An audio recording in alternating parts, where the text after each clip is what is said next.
No vídeo passado eu falei a respeito daquela frase xingue, fala gíria, gíria não, dialeto da música Negro Drama. Falando a respeito dessa diferença entre gíria e dialeto. Algumas dúvidas podem ter ficado. Hoje nós vamos falar disso e também nós iremos falar de algo chamado licença poética, também com exemplos que vocês de fato conhecem. Bora lá que o vídeo vai ser bem interessante.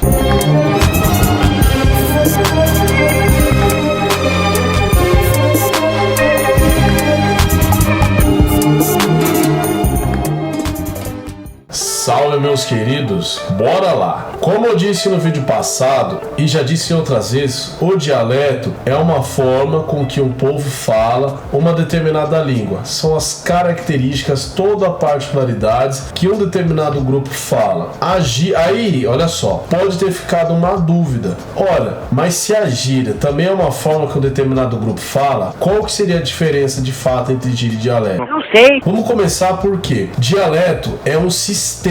Dialeto não são palavras, necessariamente palavras. Gírias são palavras. O dialeto é um sistema complexo como um todo. Beleza. Vamos pegar um exemplo aí. Eu vou explicar melhor isso daí que eu acabei de falar. O dialeto, ele resiste ao tempo. A gíria, não. A gíria não necessariamente ela resiste ao tempo. Esse é o primeiro ponto. Então, olha só. O dialeto é uma variação linguística ligada aí a fatores geográficos, fatores sociais, abrange um vocabulário por completo, não só no sentido de termos, como de fonemas, de pronúncias. As pessoas elas pronunciam as palavras de maneira diferente, tá certo? Então é igual o caso de porta, porta e porta. Isso por si só se enquadra, não estou dizendo que isso é um dialeto, mas é um exemplo de uma palavra que a grafia continua a mesma, mas ela se enquadra dentro de determinadas situações que compõem um sistema muito mais complexo linguisticamente falando. É um mero exemplo, só peguei uma palavra. A musicalidade na fala que um nordestino tem, que é diferente de um gaúcho, a forma com que um mineiro fala, é uma situação que no Amazonas não é falado igual. Então, não é somente a questão de termos.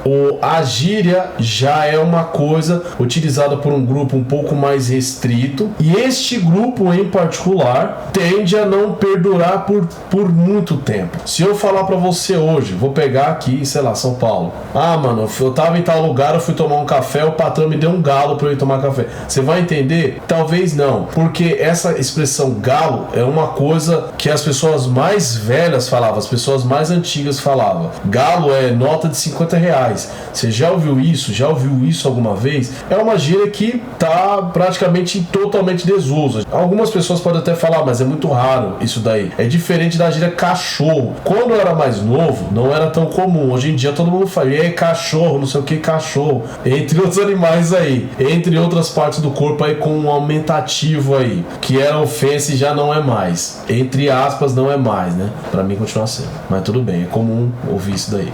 Então, só reforçando, dialeto, ele é muito mais amplo, ele resiste ao tempo, é igual você pegar. Quantos anos você não escuta a história da mandioca, lá do aipim, mandioca e macaxeira? Dialeto, tá certo? Agora, sempre treta foi confusão, sempre salzeiro foi bagunça, mocó, cafofo, isso sempre teve uso, está em uso atualmente, cringe, que está aí, está sendo mais comum atualmente, então é mais ou menos isso. Agora, se algum desses termos provavelmente perdurarem por mais tempo, talvez o humano aí já vai entrar como um dialeto aí, a determinada situação, né? Mas enfim, já entendeu isso daí, qualquer coisa, torna a repetir esse tema, não tem problema. Agora, eu falei a respeito disso, mas tem um outro ponto. Se você percebeu, em algumas situações, na música, na frase da música, há algumas expressões que são gramaticalmente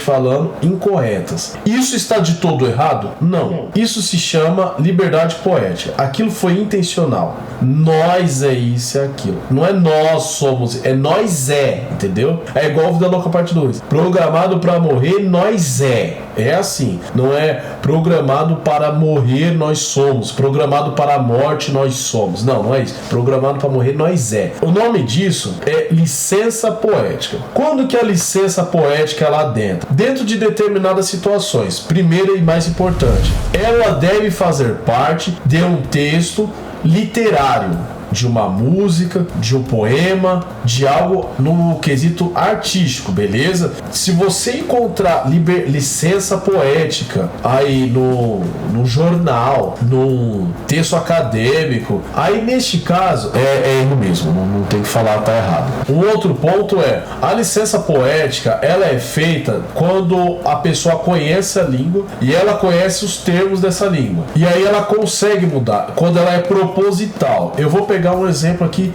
clássico e fácil para você entender. Chico Bento. Se você for ver o Chico Bento, a turma do Chico Bento, a forma com que eles falam nas histórias é totalmente diferente do que é no bairro do Limoeiro. Cebolinha, Mônica. E aliás, caso haja alguma dúvida aí, o Cebolinha é um caso de dislalia. É outra situação, não tem nada a ver com dialeto, tampouco com gíria. Se bem que eu acho que isso aí não é dúvida para ninguém. O Chico Bento e todo o pessoal da turma do Chico Bento, com exceção da professora, se eu não me engano é só ela que tem essa exceção, não sei se o padre também é assim, todos eles falam com o dialeto caipira. Todos eles têm uma forma de comunicação que reforça bastante isso. O R puxado, o Chico Bento não chama ela de professora, é fessora, o C, entende? Então todos os personagens ali, eles estão falando dessa forma porque eles estão representando essa cultura.